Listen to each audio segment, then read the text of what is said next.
Good morning, everybody. It's a long time since we've seen you on screen, but hopefully you're able to open the book today, even though we can't be outside together.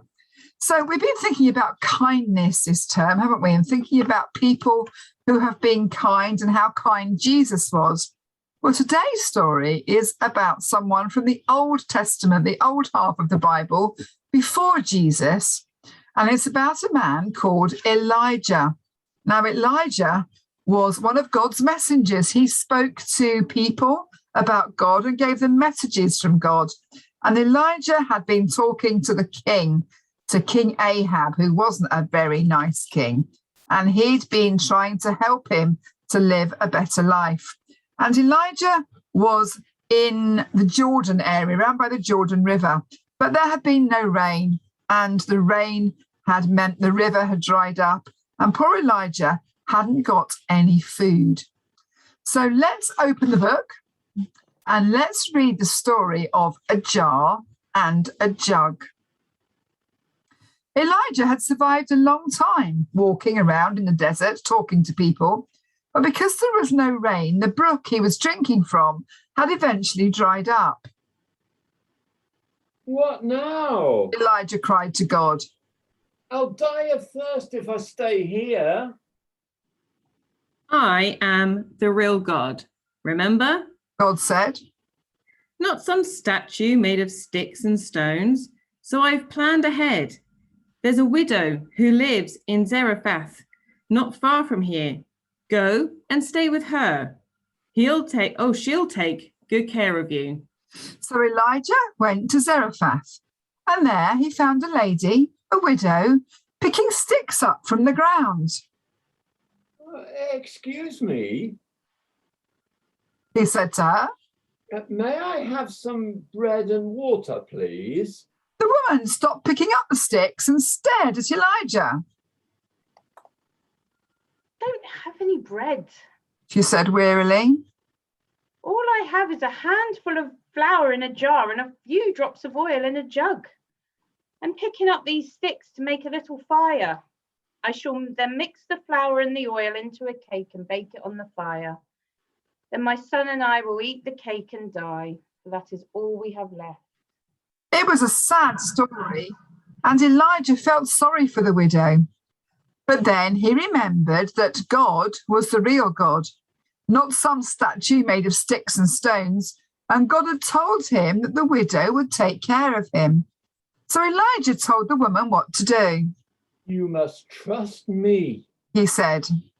for I serve the real God, and he has promised to take care of us. Make me a cake out of what you have in your jar and in your jug. Make a cake for yourself and for your son too, and I promise that what is in the jar and what is in the jug will never run out. The woman trusted Elijah. She did what he told her. And just as he promised, no matter how much flour she took from her jar or how much oil she took from her jug, there was always some flour and oil left. And so Elijah lived through the drought, even though it lasted for 3 whole years. With the help of God, with the help of the widow, with oil and flour from her jar and jug, and most of all because he trusted God and he didn't trust some statue made out of sticks and stones. So that's a great story, isn't it? I love that story. I wonder where you can see kindness in that story. The widow was kind. Do you think she might have said, go away? She originally said, didn't she, I haven't got enough water, I haven't got enough oil, I haven't got enough flour. But then she listened to what Elijah said, and she did as he asked her, and she made some cakes, almost like a bread cake, probably like a Yorkshire pudding. And she gave some to Elijah. She could have kept it all for herself, but because she shared it with Elijah, God made sure that she had enough to last all those years when they didn't have enough rain. So that was a great story, wasn't it?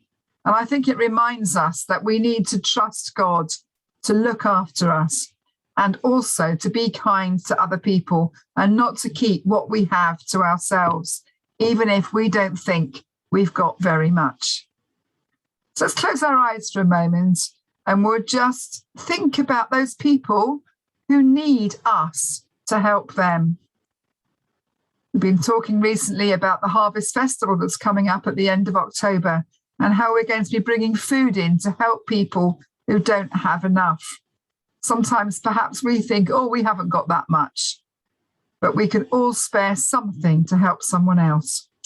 Let's close our eyes. If you want to say your prayer with me, you can say amen at the end. Dear God, thank you for all the things that you have given us.